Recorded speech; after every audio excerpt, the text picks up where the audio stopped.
আজ আমি বানিয়ে নেব পেঁয়াজ পোস্ত। দেখো কড়াইতে সরষের তেল দিয়ে দিয়েছি, পেঁয়াজগুলো খুব সরু সরু করে কেটে নিয়েছি।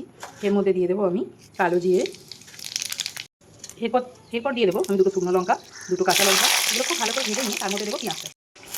পেঁয়াজটা দিয়ে দিলাম, পেঁয়াজটা নেবো।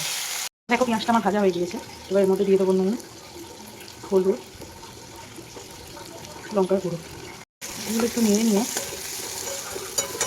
দিয়ে দেবো কেটে রাখা টমেটো। দেখো আমার টমেটোটা ভাজা হয়ে গেছে পেঁয়াজের সঙ্গে সঙ্গে। এর মধ্যে দিয়ে দেবো আমি পোস্ত বাটা।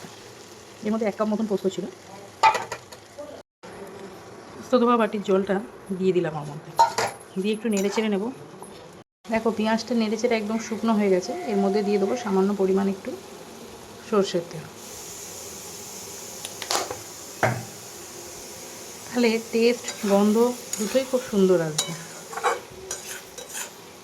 আমার পেঁয়াজ পোস্ত কিন্তু রেডি, গরম গরম ভাতের সঙ্গে জাস্ট দারুণ।